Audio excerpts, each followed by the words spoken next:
Francis with the Francis Home Team, coming to you today from Clayton, North Carolina. Hey, I'm showing a horse property in just a couple of moments, but while I wait for that buyer to come, I wanted to share with you a situation with a buyer that I just left. You see, this particular buyer was also interested in a house in Clayton, and we looked around and we found a house that they like a great deal.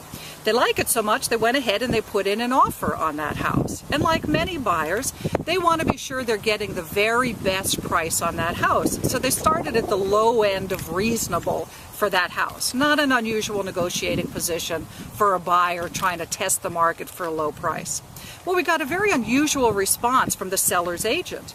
The seller's agent contacted me in an email and said, hey, I priced this house right. We're not coming down a penny on the price, and quote, if your buyer doesn't like it, I guess they should keep looking, end quote.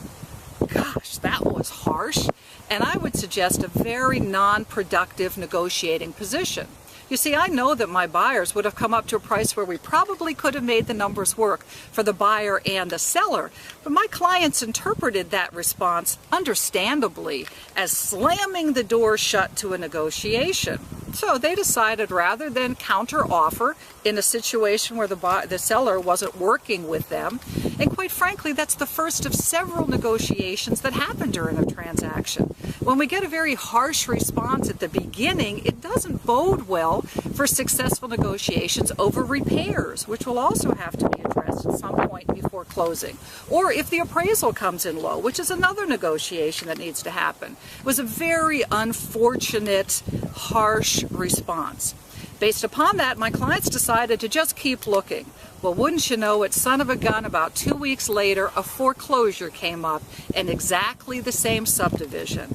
Very similar house, very similar acreage, and a house that would work just fine for my buyers. I'm pleased to share with you that we're now under contract to purchase that foreclosure. We've just left the house. They wanted to measure the rooms to lay out their furniture, and we got it for $25,000 less than the house in the neighborhood where the seller had not been willing to work with us. Hey, I just want to share with you, it's one of the reasons why when you're buying or selling a home in the Triangle area, it is so important to work with an agent who is well respected by other agents in the area. We certainly need to work well with our clients, but don't miss or undercount how important it is that we work well with our colleagues, with agents as well.